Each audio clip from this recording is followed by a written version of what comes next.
Sekali lagi bahwa selain Rasulullah itu posisinya adalah musyawarah.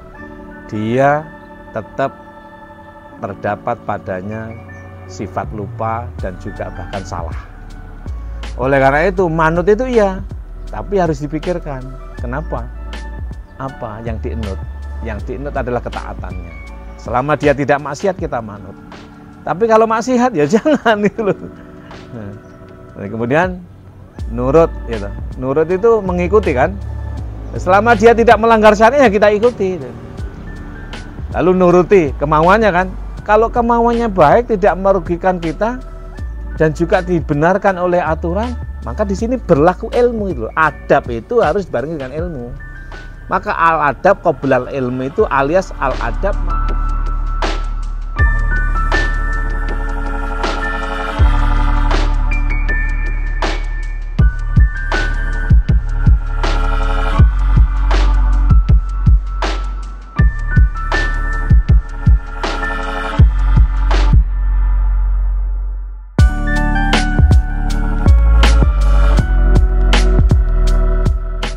Assalamualaikum warahmatullahi wabarakatuh.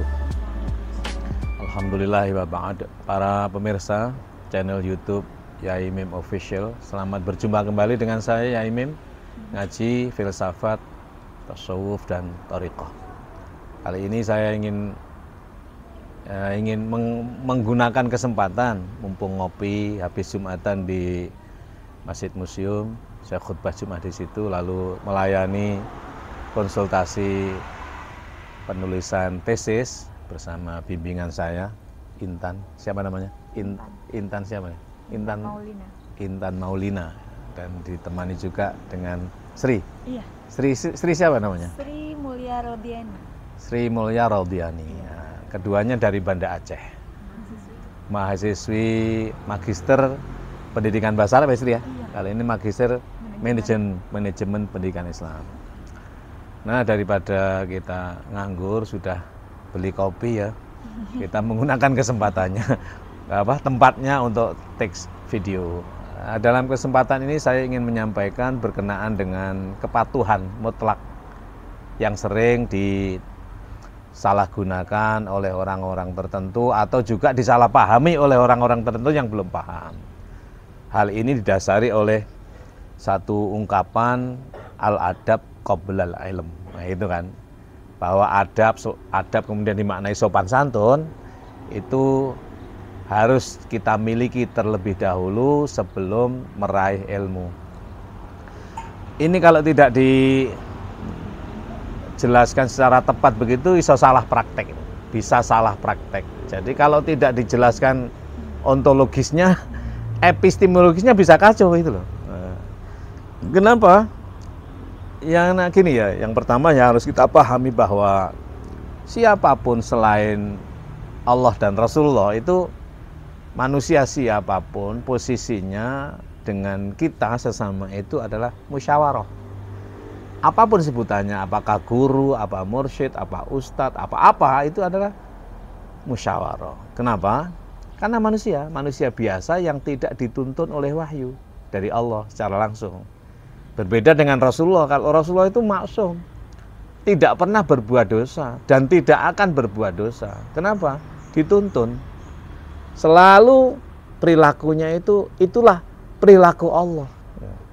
Dialah yang takhallaq bil akhlaq al ilahiyah, yaitu Rasulullah. Nah, kalau kita harus berupaya gitu. Siapapun kita selain Rasulullah.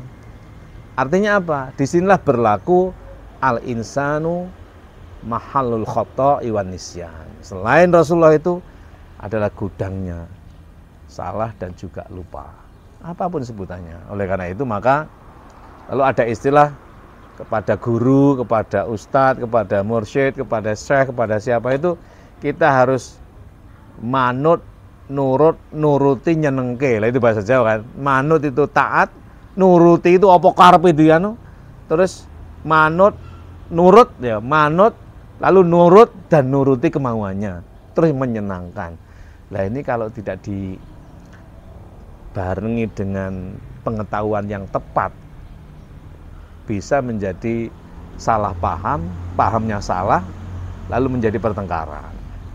Oleh karena itulah sekali lagi bahwa selain Rasulullah itu posisinya adalah musyawarah. Dia tetap terdapat padanya sifat lupa dan juga bahkan salah. Oleh karena itu manut itu iya, tapi harus dipikirkan. Kenapa? Apa yang dienut? Yang dienut adalah ketaatannya. Selama dia tidak maksiat kita manut. Tapi kalau maksiat ya jangan itu loh. Nah, kemudian nurut, gitu. Nurut itu mengikuti kan. Selama dia tidak melanggar syariat ya kita ikuti. Lalu nuruti kemauannya kan. Kalau kemauannya baik, tidak merugikan kita dan juga dibenarkan oleh aturan, maka di sini berlaku ilmu itu. Adab itu harus dibarengi dengan ilmu. Maka al-adab qoblal ilmu itu alias al-adab ma'al ilm. Jadi qoblal ilm itu maksudnya itu di dalam beradab itu disertai dengan ilmu pengetahuan. Jadi al-adab qoblal ilm itu al-adab ma'al ilmi gitu loh. Jadi berjalannya adab itu, berjalannya sopan santun ya bahasa mudahnya. Tapi sebenarnya tidak sebatas itu. Tapi itu harus seiring dengan ilmu dan pengetahuan. Apa ilmu itu? Ilmu dalam dadamu. Benar apa enggak ini? Kamu tahu itu. Nah kalau itu bertentangan dengan ilmu yang dalam dadamu, dalam nuranimu, kok kamu manut, kamu namanya bodoh. Itu bukan beradab, itu bukan nurut, tapi itu sebenarnya kemaksiat, namanya maksiatul qalbi. Hatimu menentang, tapi lahirmu ngikuti, namanya maksiatul qalbi. Ingat dulu, dan maksiatul qalbi tidak ada penyakit. Dulu Al-Imam Asy-Syafi'i, Muhammad bin Idris itu sampai curhat kepada guru Waqi', syakautu ila Waqi'in su'a hifzi fa arsyadani ala tarkil ma'asi. Saya pernah bercurhat kepada Waqi' tentang jeleknya hafalan saya. Nah, lalu diberikan satu irsyadat, satu arahan oleh Syekh Waqi' agar supaya meninggalkan maksiat. Dan yang dimaksud maksiatul qalbi. Kenapa? Al-Imam Asy-Syafi'i ini orang hebat. Umur 7 tahun sudah hafal Quran. Hafal Qurannya itu bukan hanya hafal dari depan belakangnya. Molak-malik itu loh. Umur 9 tahun kitab Al-Muwatta dihafalkan dan bahkan disyarah melebihi daripada syarah pengarangnya sendiri. Ketika ngaji di Madinah ya, ngaji di Imam Malik itu, karena termasuk bukan orang kaya, dia kan orang miskin, tidak nyatet dia. Yang lain pada nyatet, tidak punya buku. Nah, supaya ketok pantas itu, dia pura-pura nyatet pakai ini. Padahal ya enggak itu. Lalu Imam Malik menegur. Guru kan harus bijak. Menegurnya bukan menegur bukan marahi, tapi menanyakan. Coba terangkan apa yang telah saya sampaikan tadi. Semua dijelaskan, baik yang baru sampaikan mau yang dulu-dulu hafal semuanya, bahkan disyarah melebihi. Loh, akhirnya ini orang hebat ini. Nah, akhirnya pada umur 12 tahun Imam Malik mengumumkan Imam Syafi'i ini boleh beristihad menjadi mujtahid mutlak. Nah, itu kan. Nah, makanya ketika ngaji bersama Imam Malik ketika itu umur 14 tahun di bulan Ramadan ya di Madinah, itu dia makan, ngaji sambil makan, ditegur sama teman-teman nih, teman-teman guru-guru yang hebat-hebat, murid-murid Imam Syafi'i yang sudah hebat. Imam, Syekh, kami ini mengikuti fatwamu, ya, bahkan guru kita Imam Malik sudah mengikrarkan bahwa Anda ini mujtahid mutlak. Lah kok ente nggak puasa? Nah, apa jawabannya? Lah saya ini baru 14 tahun. Nah, laki-laki mukallaf itu 15 tahun. Itulah makanya. Hebatnya Imam Syafi'i kayak begini. Ketika di Hijaz ini, di Arab, di Madinah maupun Makkah. Madinah, Makkah dulu sebutannya Hijaz. Nah, ketika pindah di Kairo, di Mesir, orang Mesir itu punya karakter. Kalau memberikan sanjungan itu berlebihan, kalau kebalikan menyanjung itu juga berlebihan. Ya karena Imam Syafi'i itu begitu alimnya, nyanjungnya itu selangit itu loh, memberikan madaih pada Imam Syafi'i itu, kamu ini hebat Syekh, kecil sudah begini. Apa jawabannya Imam Syafi'i? Biasa saja kok aku. Nah, ini namanya maksiatul qalbi. Seperti Intan ya tanya, kamu hafal Quran Tan? Mboten awak. Padahal kamu hafal loh. Jawaban iya. Itu kalau kamu namanya maksiatul qalbi. Maksiatul qalbi nggarai gundah gulana. Saya kembali pada adab dan ilmu ya. Nah, kalau kamu itu beradab tapi hatimu menentang, itu maksiatul qalbi. Kamu akan sakit.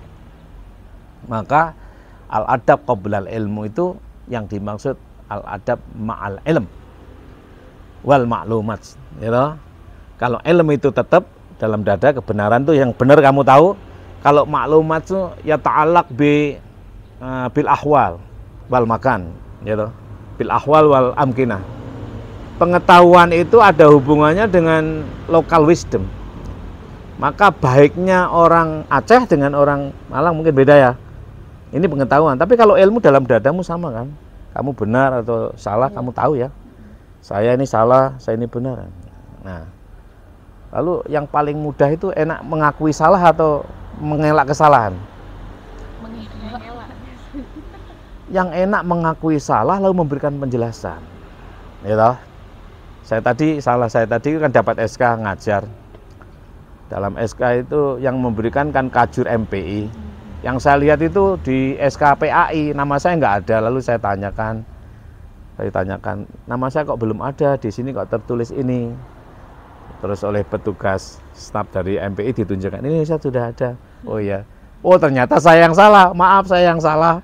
Yang saya lihat SK PAI bukan MPI. Nah, lebih baik mengakui salah. Kenapa salah? Kenapa saya salah? Ya ini faktor U lah, faktor usia. Sehingga sama aja. Baik. Jadi al-adab qoblal ilmu itu bukan adab dulu, ilmu kemudian, enggak. Jadi kamu itu beradab dibarengi dengan ilmu. Gimana? Bukan gimana? Ayo. Lah ya orang melakukan adab tata krama itu dibarengi dengan ilmu. Jangan sampai tidak dibarengi dengan ilmu. Misalnya atas dasar kamu harus manut, nuruti pada saya ya. Ternyata tidak benar kan ilmu. Iya. Kan nggak boleh itu. Itu bukan adab. Nah, oleh karena itulah maka sekali lagi selain Allah dan Rasulullah itu posisinya adalah posisi manusia biasa, apapun sebutannya. Nah, disebut mursyid, disebut ustadz, disebut syekh, disebut kiai, tetap salah. Artinya dia mahal khotok wa nisyan. Maka kalau salah jangan dinut, jangan dituruti. Gitu. Nah, jangan karena kamu aku itu manut aja. Berikan ilmumu harus kamu gunakan agar supaya kamu tidak menjadi korban pembodohan. Saya kira begitu ya. Terima kasih. Mudah-mudahan ada guna dan faedahnya. Terima kasih Intan. Terima kasih Sri. Ada pertanyaan barangkali? Ya, monggo. Sri. Silakan Sri.